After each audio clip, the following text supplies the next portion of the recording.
What's going on, everybody? It's Tommy C from Shot from the Point Dead, along with the newsman, St. Louis bluesman Jeff the Huffman, and very special guest for our interview today, none other than Mr. FLA himself, climbing to 500K on the YouTube sub charts, Mr. Omar Gosh. This is a big deal for us. Thank you so much for being on the program, and I think I have some really great questions for you about YouTube, about the prank genre, about you personally, and I really wanted to show because I'm familiar with my fan base, but I kind of want to show them there's a different part of YouTube. There's different ways to do YouTube. There's not just the leafy way to do it or just the pyrocynical way to do it. Not passing judgment on those guys. Just there's a whole different, and I think that's what you bring to the table, and it's very interesting to me. So welcome to the program, sir. Thanks for having me, bro. Appreciate it. Thanks All for right. the time. I want to get right into it. Actually, you know what? Cut the music. I want to introduce the folks to you. Omar does social experiments and pranks. Ugh, gotta be fake, right? No, he doesn't. They're pretty much on the level. In fact, they're kind of different in a way. Omar incorporates his family. Omar is not afraid to show his faith. Omar does social experiments in the sense where he actually engages folks, like one of his most famous videos where he very simply hands homeless folks their shoes, and you see the reactions. There's no work here. There's no overall agenda here, just for laughs, and you really just get to see a different side of a way to do YouTube, and that's what I see with Omar. But being the family man and being the religious cat that he is, you do some edgy stuff here and there, and I want to play you actually the funniest video. It's absolutely my favorite video. Please hold off on the calls. I don't know if I'm going to be taking them today, folks. This is actually the funniest video, and it's very much my sort of East Coast. This is something me and my buddies would have done back in college. It is the prank with the Bluetooth prank. That is my absolute favorite. I think it's like from 2 years ago. It's a little bit older. Yeah, but it's my style. I got to be honest with you. It's my style. So I'm going to throw it up on the screen for you guys on Skype. I'm going to play it right now. And sit back and check out what Omar does, because it's funny stuff. I cut it up a little bit, and you get the idea. Here you go. And giving homeless people something. No, wrong one. I got the funny one. We're getting to that one. I'm doing a little role playing. You be Minnie Mouse, I be Goofy. Look, yep. No, it's okay. What's that? That's okay. What? No, I'm good. I'm good on that. Good on what? You're messing with me. What are you talking about? I was talking on the Bluetooth. Oh. So where's the best place to find hookers around here? You're in the wrong spot, brother. What's that? Said you're in the wrong spot. Bad neighborhood. Just a bunch of rednecks, man. What's that? Said we're all just around here. It's just a bunch of rednecks. Redneck. What are you talking about? That's all there is around here. What are you talking about? Where? I was on my phone with my friend. Thank you. Have a good day. What kind of food you like? Sir? What kind of food you like? What kind of food do I like? Yeah. Subway. Maybe I could pick you up later and we could go get some Wawa or eat some cereal. Go eat some Wawa, some cereal. What's that? You talking to me? No, I was talking to my girlfriend. Where the hookers at? That's definitely my type of humor. Ladies, is something. Like I said, I would consider yourself friendly. That's edgier stuff. I've just considered your stuff family friendly, but at the same time, is there a little street in you? You consider yourself kind of a street guy? You know, get the tattoos going on. Yeah, is there something going on? Maybe a couple years back, maybe some sort of transformation over the years.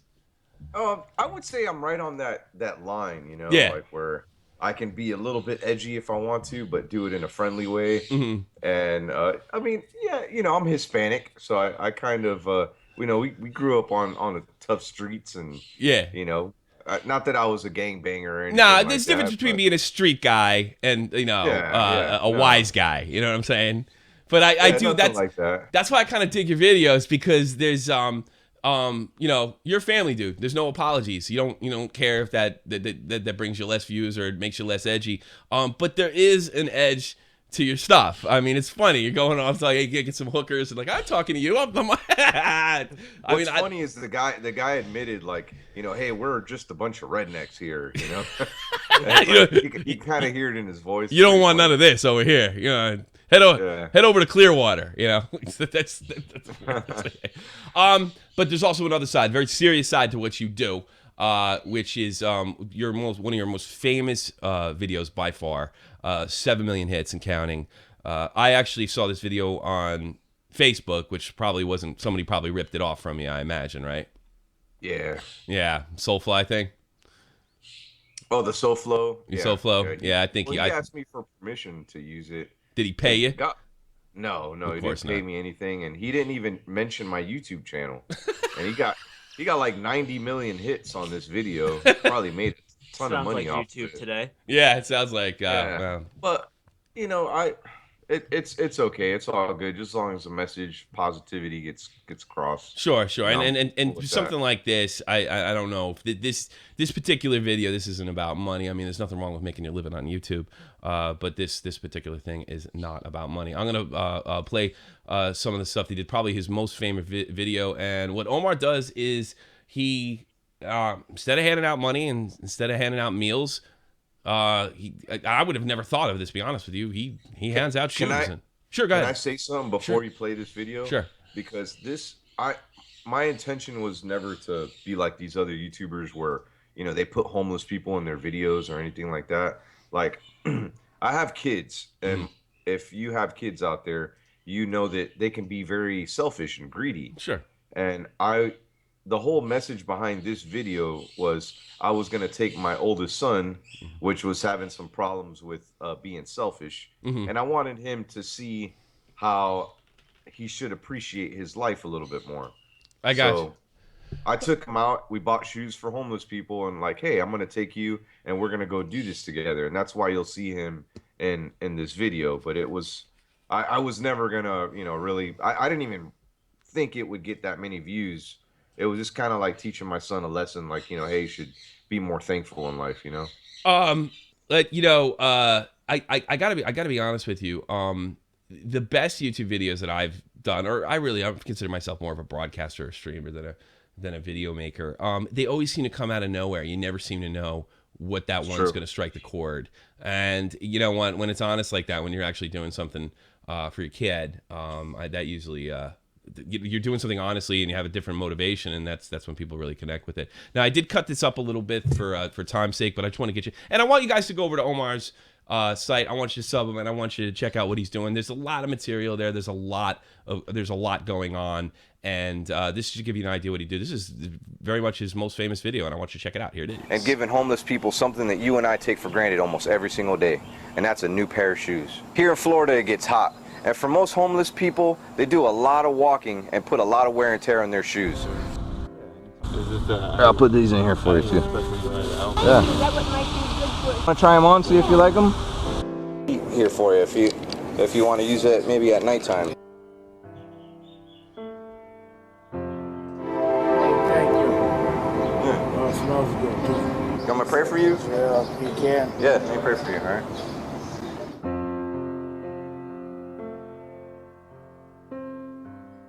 Shirt off his back, quite literally. It's funny. I was reading when I was in Iraq when my daughter, we had a set date when I was coming back. So I started. I guess I did what a lot of fathers did. I started reading everything I could on girls because there had been no girls born in my family.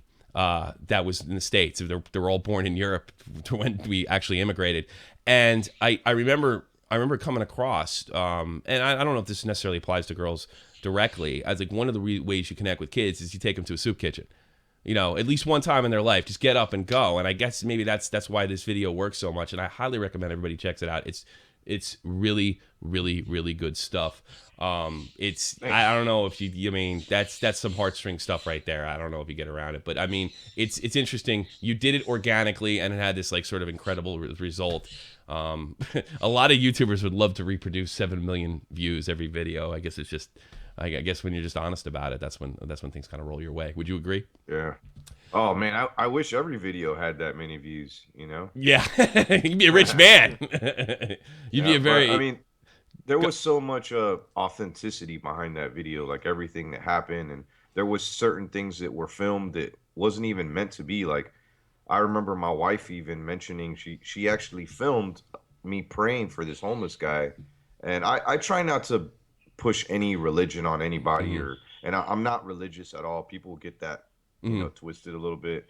I do love God, and I was brought up in a Christian home, so it's just kind of normal of me. Like, if somebody's going through some hard times, hey, you want me to pray for you? And I didn't realize she was recording that. And she actually told me, hey, I recorded you praying for that guy, but I don't think you should put it in the video. Mm. And at first, I kind of struggled with the whole decision, but in our Christian faith, there's a message that says that God says that if you deny me, I'll deny you, and that kind of it rung in my ears a little bit, and Mm. that's why I included that.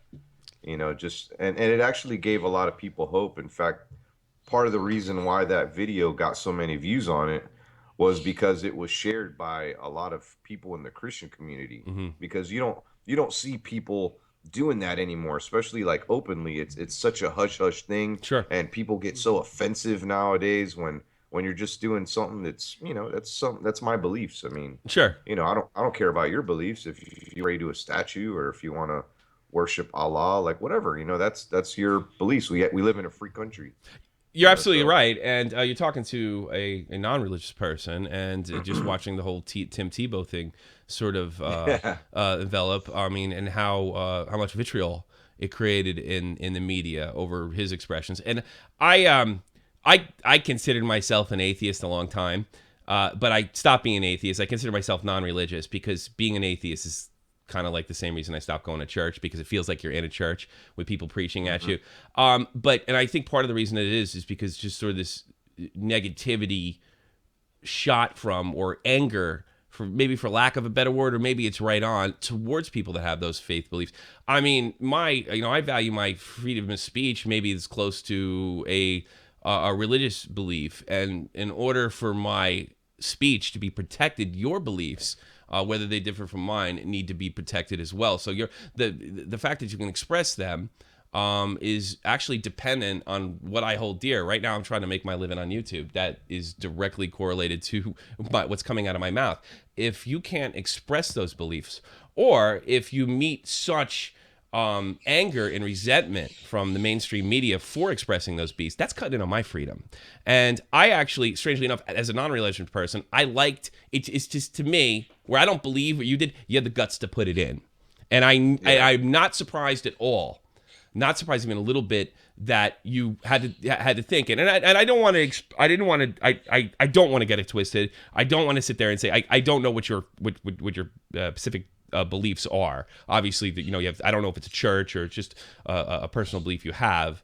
But I don't want to give the audience impression that you are a preacher. It's just you're not No, afraid no, to kind of show who you are, and I think far that's what from it. impressed me. That's what really impressed me about the video. Um, Yeah. Jeff, do you got anything for us? I got a couple things for him. Do you got anything? Keep it rolling. Keep it rolling. All right. Let's get on. Let's get on to YouTube itself. Your opinion, and this is your biz, and things have changed a lot in the last couple years. What is your opinion in the state of YouTube pranks? Oh, YouTube pranks. I have to say they've completely died, and I don't know if I mean, I have several new videos now, and as soon as I noticed that pranks were kind of dying out, thanks to all these fake pranks going up, I'm not gonna name anybody's name. I mean, you have like the critics out there to name those guys, and there's reasons why you're gonna name them, because it's they're coming out with this content every week that's crazy, and it's like, it doesn't really happen like that. Mm-hmm. Uh, so yeah, when I noticed this happening, and I noticed that my channel was kind of declining a little bit, it was time for me to make a change, because at that moment I actually considered YouTube was turning into a full-time job, Mm-hmm. and it was very scary because I just quit my job at the hair salon. and I was focusing on just doing YouTube, and I wasn't making like a ton of money off YouTube just yet, and I'm still not. I'm not rich or anything, but I had to like think of something fast. So honestly, I kind of thank that for happening because my channel grew a lot more since I started doing things other than pranks. But focusing back on that subject, it irritated me. And it was like, okay, do I roll with this genre and maybe start doing fake experiments, fake pranks, hire actors? Because if you've ever been a part of a prank video or a social experiment, any kind of videos that are supposed to be candid, they're very difficult to shoot. Okay, not every one of those reactions are going to be great. I mean, there's times where I'll show 20 things that went wrong on a video just to get that one good reaction. So, and I mean, then you got to hide your camera. It's not easy work. It's not as easy as just setting up a camera and vlogging, you know, for a vlogger. It's different. So that's why people resort to hiring actors and whatnot. But I never wanted to do that because pranks I've always believed that they're supposed to be real. Yeah, right. They're not pranks then. They're almost like wrestling works, and I think you're right. You know, Keemstar talked to me personally, and he started off doing pranks and trolling and stuff of that nature. And he mentioned FouseyTube is the guy who came in and changed this the most. And he said he had moved away from the prank genre, I guess because he said he saw it coming, that it put a financial hurting on guys like you. That were doing it, and it must have been tough. Like, you know, all of a sudden things are going well on YouTube. You might actually be able to provide for your family as entertainment, and it was probably a full-time job even when you had your full-time job. I know that from my personal experience. It's hard work. Did you have any resentment for guys like that? That you know you were doing straight, you had things going, and here comes this guy out of LA who's a professional actor, and he puts everybody in a situation where it's not even a prank genre; it's a fake prank genre. Do you have any resentment or anything like that? Or I have, you know, I've learned to let things go, but I have a lot of resentment towards a lot of those people because if you look back at my channel history, I started my channel when those guys started their channel, and I've kept it real. I mean, you might look from a distance and be like, okay, well that guy has 500,000 subscribers. Well, my 500,000 subscribers didn't come from pranks. I would say maybe 250,000 of those subscribers came from doing pranks and experiments, things like that. Guys like Vitaly ZD TV, he started his channel just 1 month before my channel.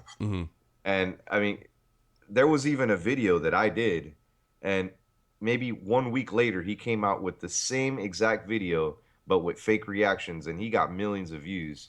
Mine sat there with just a couple thousand. So, I mean, I'm not saying accusing him of copying my content or anything like that, but I did have a lot of resentment towards those people because I worked 10 times harder to get legit reactions while these guys were faking it. And I could never understand why. It honestly didn't stick to me or occur to me that they were doing fake stuff. So I felt lied to, like kind of betrayed because not that I would copy these people. I still have my own style in general, but I would kind of look up to some of these people and be like, you know, hey man, I need to step my game up. You know, these guys are doing some crazy stuff, you know, so I need to maybe do it a little crazier. And I guess I feel for some of these children that they'll watch these prank videos and they'll start these channels too, and they're doing real stuff and trying to mimic their favorite prankster, like, you know, Roman Atwood, Vitaly, Fousey. And they're going to get arrested. They're going to get in trouble for doing some of these. You know, I mean, I'm not that dumb I mean, it's common sense. Sure. But I feel bad for some of those people. And yeah, I'm not going to lie and say I didn't hate on them for a moment. But I think it made me just change who I am as a YouTuber. And I'm kind of thankful for that because now I kind of do a little bit of everything. It probably, I think that's the other way to look at it, kind of freed you up. You know, I started doing hockey because it's the only thing I know about. Two things in the world: I know about hockey and I know about going to bars. And that's like, so I mean that's what I'm good at. You know, I can hold a bar stool down better than just about anybody, and I know a little bit about hockey and media interests me. But it does free you up to kind of do other things. The Keemstar with the baited thing would have been similar with me. And, I would look at it. I mean, some Smurf Destroyer wrote in says only 200,000. 200,000 from pranks is a hell of an accomplishment. And I know you didn't mean it in that way. Only 200,000 came from pranks, as far as like, well, that's less than maybe people who came from your other type of videos. But that is an incredible accomplishment. To put in, and it's hard work. It's hard work. Absolutely. Those prank videos, they're no joke to film. Keem said the same thing you did. Keem said the same thing you did. He's like, you could do this. You could go shoot a whole day and not get a thing. It's literally like fishing. Sometimes you got to shoot maybe 3 days. Really? Just to get that one thing. Then you see a video, it just sit there with 5,000 views after you did all that work. And you made $5 off three days of filming, and then a whole day of editing. It's discouraging. And then you see the same videos people are doing, and they're getting millions of views. And it's a bit discouraging, man. I ain't gonna lie. Yeah. Well, I want to go back to, I guess, it was a big accomplishment getting that many subscribers. But when I compare it to the last 4, because I've been doing this for about 5 years now, and when I look at 3.5 to 4 years that I've gotten that far, I think this time last year I just hit 100,000 subscribers, and I was still doing pranks. And so you got another 300,000 since this time last year. That's still incredible work.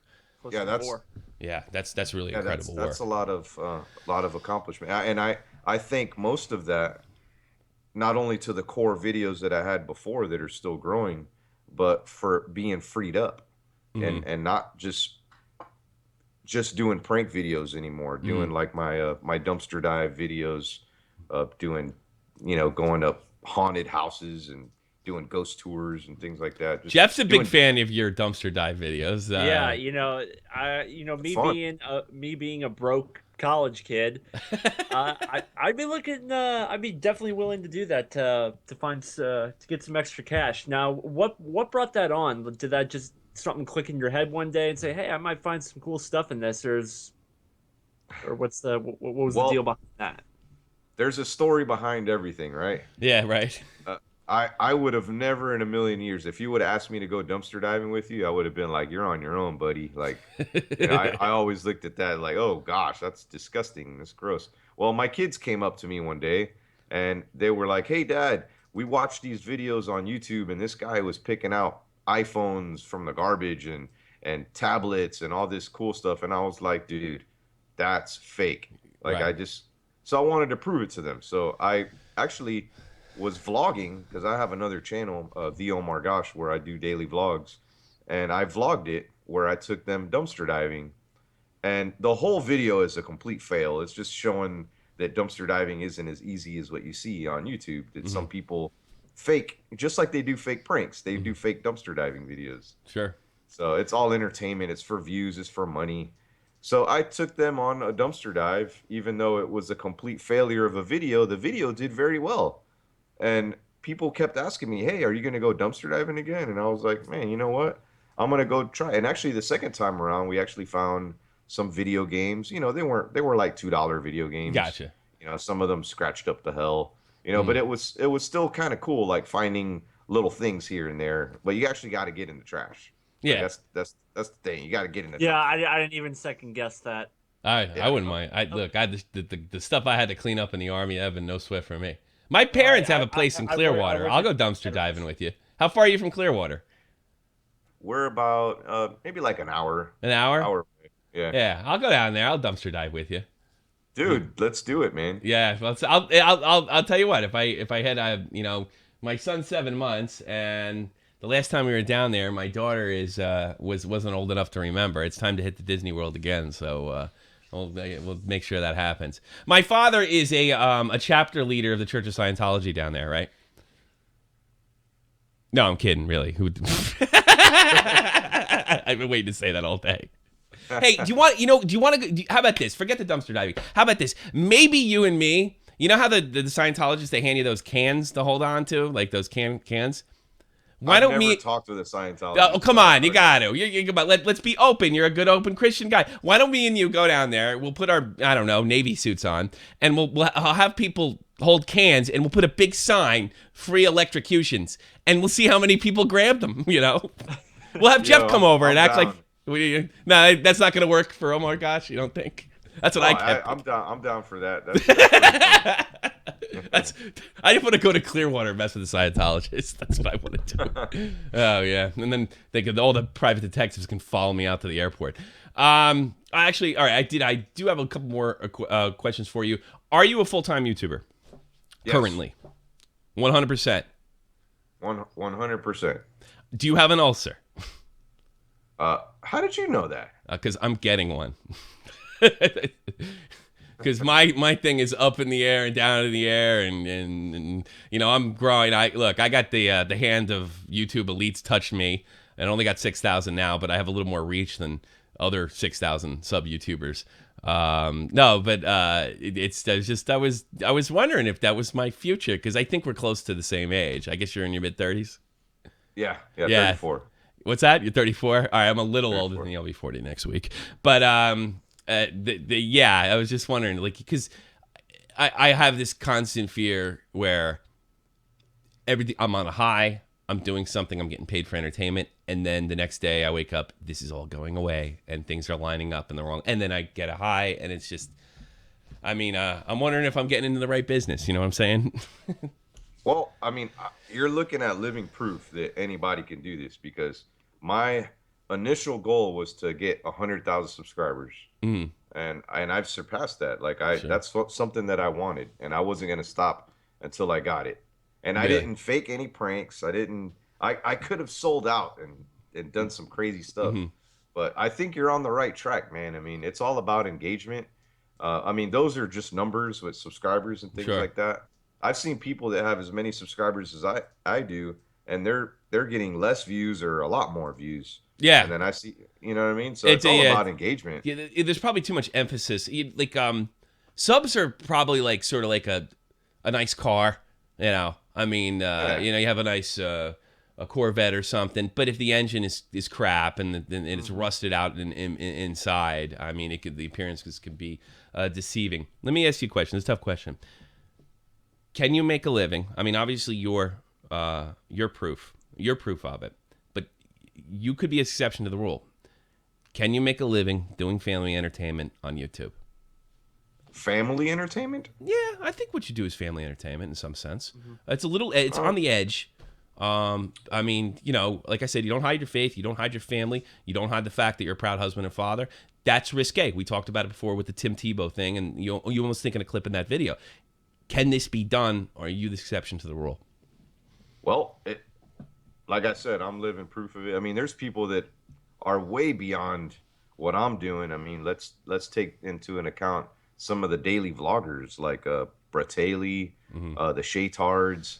I mean, they don't just make a living; they're killing. They're doing it right well. now. The Shaytards, doing especially, family entertainment, and the kind of videos they do are. I mean, there's all it is they're just pasting together little bits and pieces of their day. There's nothing creative about it. It's just family fun, and they're doing well. So yeah, I mean, I think anything that you're passionate about on YouTube can make a living, because there's somebody out there that's looking for it. No, and right. YouTube is such a big stage for that. You know, there's so many different type of genres. I mean, you have music, you have acting, you have singing. I mean, so many different things people are looking for on YouTube. How-to videos, makeup. It really is a talent show in a way, and if you connect with people. Yeah, I like the openness of it. But I also like, look, like I said, I do a foul mouth thing. Me and Jeff are over the top, and the rest of my shot from the point team. I don't want to see growth, because you see this a lot with like commentary videos. I don't have any issue with commentary video game videos. Nothing wrong with them. Whatever puts cash in your pocket. But I think I get frustrated, like a lot of YouTubers, like, that's all I'm seeing. Show me something else. You know, and like I understand that when people make decisions, and I may have to do it one day too, you know, for their bank account, for their rent, for their family. But I don't like seeing YouTube go into a direction where we're having one format be so dominant. I generally think that'll change over time. I think some old formats will come back, and then vice versa. You never know. Ray William Johnson could make a big comeback one day. Well, maybe not, but something like that. He blocked me on Twitter, so I'm mad at him. He was one of the reasons I got into this. Started uploading videos, and he blocked me on Twitter. The last thing I got for you, what's the future of your channel? Oh, the future of my channel, just to sustain like my success, I guess, you know, just to keep venturing out. I mean, I could sit there and say like, I really don't know what the hell I'm doing. I feel the same way. I gotta be honest. Yeah. I feel the same way. Things have just kind of happened, you know? You just don't know. I mean, every day is kind of a new adventure. I mean, I guess my goal is to grow my vlog channel a little bit more, because I feel a little bit more love with the people that are kind of connected to that channel, because it's a daily video, like every day, you know, and it's more about me, who I am as a person, my family, and these people, man, they really know who you are. I mean, it's like when I come in contact with some of these people that watch my videos every day, it's like I can't even say anything about myself because they know everything. They know everything that's going on. But it's cool. I'm learning how to behave myself, because I have a red hot temper, and I've popped off a few times. I got a little. People like that though. People love. Yeah, they love but that stuff. it's funny when you got to be in the right position to do it. You can't do it when people are being nice to you. You know, it's not funny. Hate's never funny. But I have a ridiculously hot temper, and I've never had this many eyes on me. And it doesn't even come close to what you're doing, but it's different for me. And I got to learn to control myself a little more. Not just because it's the wisest business move. It's just because it's the right thing to do. Last thing I got for you, and I want to see in the chat. You guys want to give Omar a call? I swear to God, if you punks give him a hard time, I'm gonna fly to wherever you live. I promise you. Hey, I don't care, man. I've seen every type of hate you can get. It's not that I'm worrying about hate. Right. I'm worried about their filthy mouths. That's what I'm worried about. I cuss like a sailor myself. Yeah. Oh, okay. You might not think so, but like I no, man. I think you're a golden boy. I probably should try to be like, yeah. That's the thing. I thought that'd be fun. I thought I was gonna play that up, the sinner versus the saint. But then, you know, watching your videos, like, yeah, it's some kind of street about this guy. Maybe that's not quite the right thing to do. You know, I had this vision of 19-year-old Omar, you know, throwing down in a parking lot over a pair of sneakers that got stepped on. I mean, I don't know if that's the case. I don't know if that's the case, but I was like, maybe that's not the right way to set it. Maybe things have changed, because a lot changed for me after I turned 30. But this is something I spoke to you offline about this. But this is something. Tommy NC, Leafy situation. I don't want to get into all the particulars about that. But you got intimately involved in that, and me and Dead on Dave over here, we're soldiers that have made friends with him through the Joe Cronin show, and we care very deeply about Tommy NC 2010. There was a lot of guys around him that I just didn't either meant well but didn't know what to do, or I thought were outright taking advantage of the situation.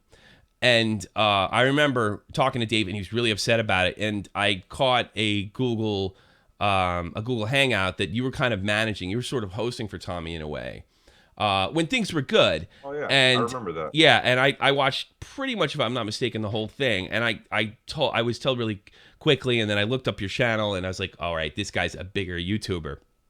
I was very thankful. I want to thank you personally, and I think Dave would too. Well, thank you very much. Smurf Destroyer. Does Omar Gosh know when the next baited podcast is? Go to hell. I can't. Can I say that? I wanted to thank you personally for being somebody there that wasn't just out there for themselves, and I really appreciate that. Certainly, my success was sort of built around sticking on for Tommy, or my opportunity, and I like to think that came from a sincere place.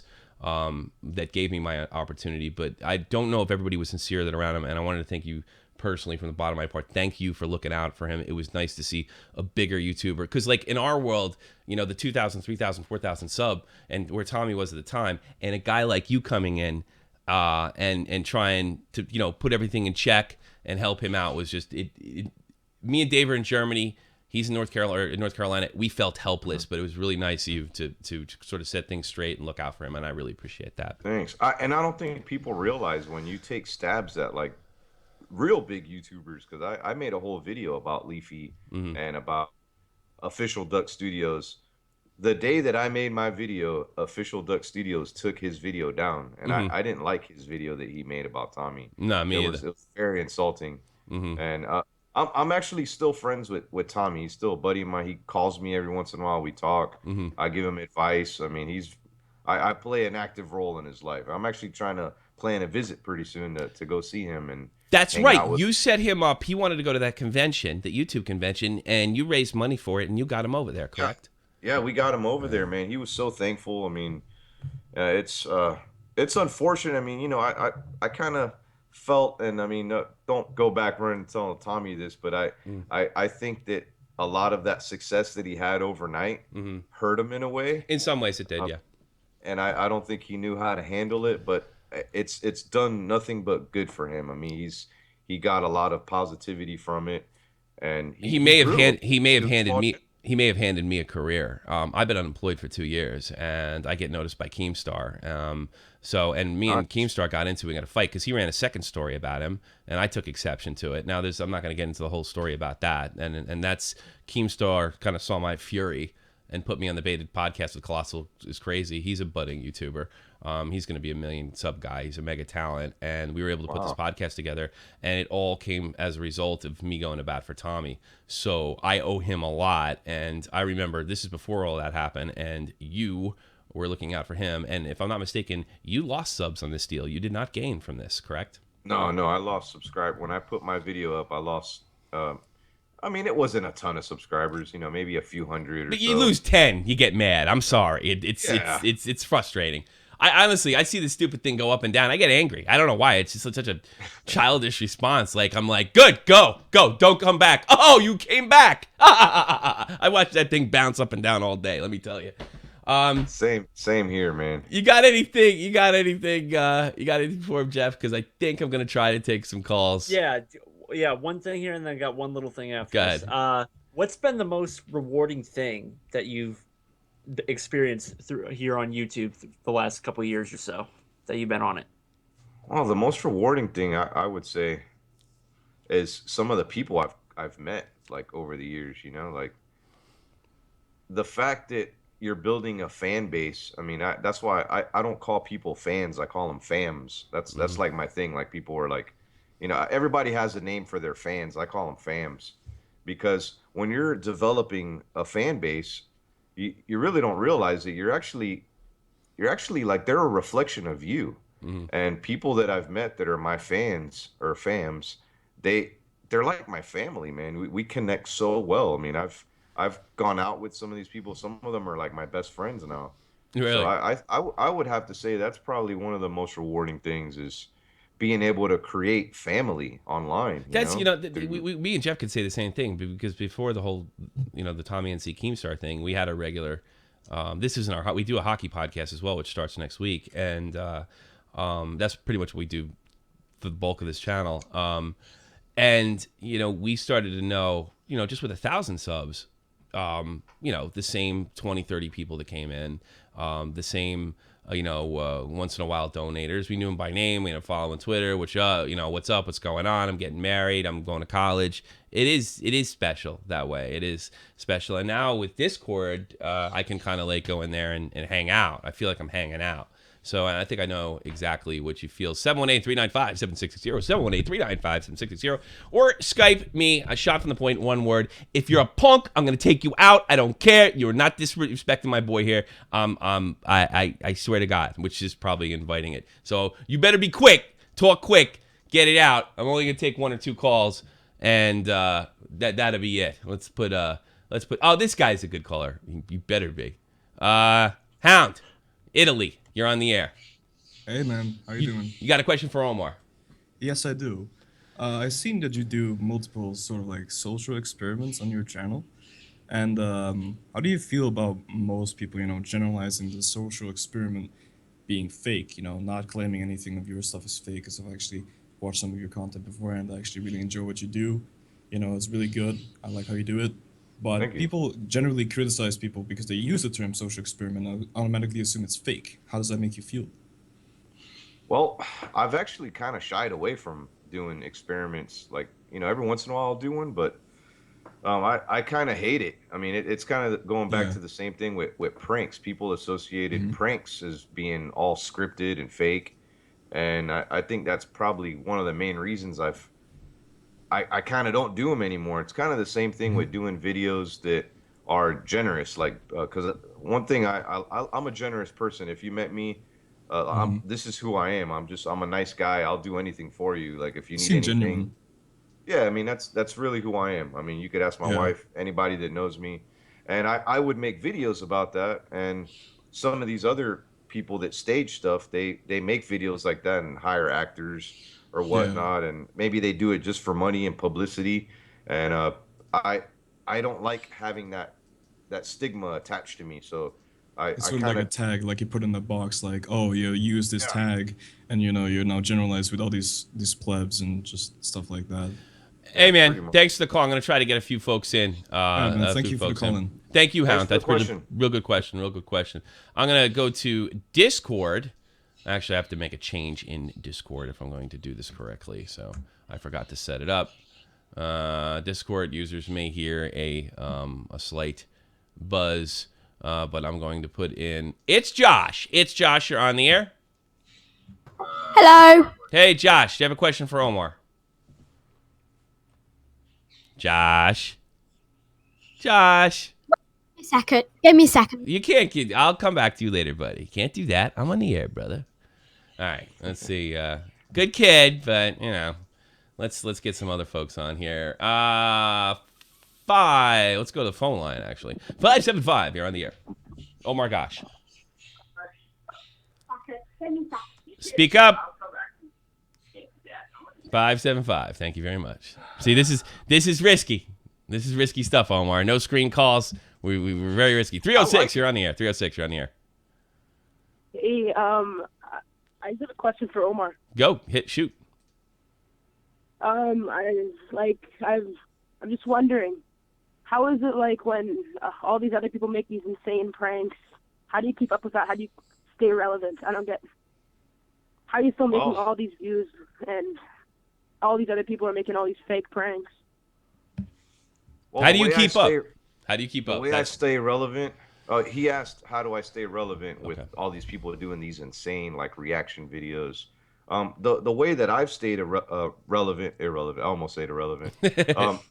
Is by doing really unique things. A lot of my pranks. Yeah. With the exception to the one that you had mentioned with the Bluetooth, that was actually an idea from a friend of mine named Ed Bassmaster, and I gave him credit in the video. But a lot of my ideas in my videos are all original, like no one's ever done them. And I have a app on my phone of any ideas that I get. I've kind of gone away from it, and I don't really shoot a whole lot of pranks anymore. But actually, my last video on my channel about feeding people from the garbage, that was like a unique idea, so I mean, to answer your question, just trying to keep things as original as possible where it stands out. Yeah, I think that is a good way. Yeah, because it seems like when you have the crazy pranks, if you make a new original, because all the pranks are overdone, oversaturated. When you make an original prank, it's a new thing. If you ask me, this guy's a YouTube hero, 306, because keeping up in this genre is something. I talked to Keem about it offline, and he just said, I mean, the fact that Omar has kept his head above water in this genre, the way it is, the type of people that are involved with it is really just a testament to his talents. So I think that would be keeping on. Thanks for the call, 306. What else we got? What is Katie want to come? I can't believe why would I put Katie on? All right, let's see if it's right to Katie. I fucking hate Katie. What's the matter with you? I just put you on with Omar Gosh. You have a filthy mouth. Now apologize to the man. What? Get out of here. I have a lunatic Scottish woman that's one of my admins, and now you probably can see how this show rolls. Last call of the night. I'm gonna take 575, and I think we're gonna say goodbye to Omar because I think we've had a pretty successful interview. 575, pick up, baby. What do you say? 575, last call of the night. Hello? Hello, you're on with Omar Gosh. And make sure I can't hear myself in the background. What's up, Tommy? Yeah, whatever. I think we're gonna end it there. I like it, man. Look, I would have gone totally crazy. I ain't trying to mess with your image, bro, because I could have made it crazy if you wanted me to. Yo, but I you know I didn't know you well enough. Again. You know what I'm saying? You need to invite me again. Look, I'm a cool guy, man. You could be. I know you're a yourself. cool guy. You're a cool guy either way, but I don't need. If you saw the shit that we do and the way we behave, like, I know you got a fan base that we want to see you a certain way. If you want to come on and get crazy, Omar, we'll have you on a whole guest. We'll put you on our Sunday show, which is like an hour and a half. We'll do this. Usually we don't go this far with like 45 minutes. But I'm not saying you're not cool. I'm not saying you're not down. But I don't want to mess up your style. You know what I'm saying? That's all good. We'll talk. All right, Josh is all right. We'll give Josh. We're gonna try to hit a good note. Josh, if you let me down. Josh, are you there? If you let me down, I swear to God. Hello. Do you have a question for Omar? Okay, Omar, my question is, who inspired you to start doing, like, what you're doing? Oh, man, that's a great question. Good question. I would have to say two people. The first person was my son, because I started out, a lot of people don't know this, but I originally started doing Omar Gosh videos as like they were like funny skits. Mm-hmm. If you go back and watch my very first videos, they were like stupid little comedy skits, and I just tried to do them with my kids. Right. But the whole prank thing, I was watching this guy by the name of Ed Bassmaster, and he was one of the first pranksters ever on YouTube. Him and Jack Vale. And I think those two guys are very underrated for how long they've been on YouTube. And yeah, when I would watch them, I would just laugh so much, and it just inspired me. I was like, man, you know what? I'm going to try to do this just for fun and see if I could do it. And I did it a couple times, and I got a couple of views from it, and people said, hey, do more, and I just started doing more. So. Oh, okay. Thanks. Yeah. All right, question, man. Thanks. Josh, thank you very much for calling. I do appreciate it, buddy. Thanks. See you soon. Adios. Adios. Yeah. I feel more sophisticated after listening to that kid every single time. I know, because he's well spoken and he's got that English accent. But I wish you know I what? had an accent like that. I've been dealing with Colossal's crazy, and he sounds so sophisticated, and he's not. He's not that bright. No, he just sounds it. We give way too much credit to that accent. But look, I've lived in Europe for 11 years now. Here's the dirty secret, Omar. You know, us is, you know, we're Americans. We speak American English, and we look at Europe and we're like, wow, they're so sophisticated. I've been here 11 years now this summer. I can say without a doubt they're every bit as stupid as we are. There's no doubt. It's a big image thing. I know a lot of people would they have no edge on us. None. Zero. Zip. You go to a bar, it's the same dumb guys in the Frankfurt bar as there is in the Orlando bar. I promise you. Same guys. Talking about the same stupid stuff. 9/11 was an inside job. Complaining about their wives, not paying their rent. It's the same thing. I promise you. They're just like us. They just like a horrible sport called soccer. That's it.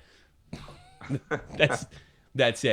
They might disagree with you, man. Yeah, I'm probably gonna get you know, see, a lot of people they bring positivity like you, and there's a lot of people like to bring hate. I do something different. I embrace the hate, and I don't know. I just like I don't know. I'm just comfortable there. It's just a very comfortable place because it's so silly. It's funny. When you have, there's nothing funnier than an angry person, or especially one that's angry for absolutely no reason. So that's what I guess I try to do. And YouTube's wild and crazy, and I hope it continues to stay wild and crazy. But I mean, one of the reasons I brought you on is because I don't think it should be all that way.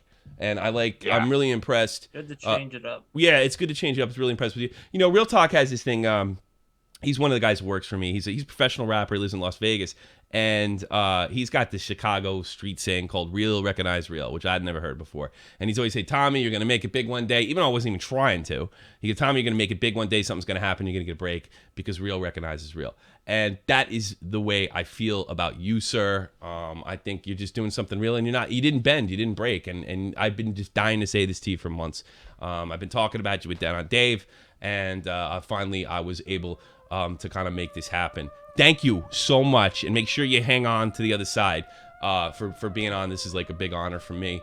Make sure you share it with all your Twitter followers. You know, I mean, I will. Look, I got checks to make too, sir. I mean, I need the hits. I gotta rack up these shows so I can pay some bills. I don't got no 500,000 subs, Mr. Omar. Gosh. Hey, you'll be there, man. I believe you. All right. Well, hey, thanks a lot. Thank you, everybody, for being nice in the chat. I absolutely, I will be an absolute asshole tomorrow. I promise you. Thank you so much, Omar. Thank you so much, Jeff. I'll see you guys around. Peace. See you later. See you tomorrow, in fact. How about that? Me, Joe Green, still curtain. Folks from the shop, but I'm KY, mate. Bless this mic, smoke weed all day. Bow to the illest, show love to the minutes. Keep a bag full of chips, no Frito-Lays. Let me turn my Mac on. Group of bad hoes, I attack one. You get one time, my anthem. You are not prepared for this action. Cop the whip and that bitch all mine. Keep it 1 plus 99. Rolling dirty, no alibi. Bar sharp like a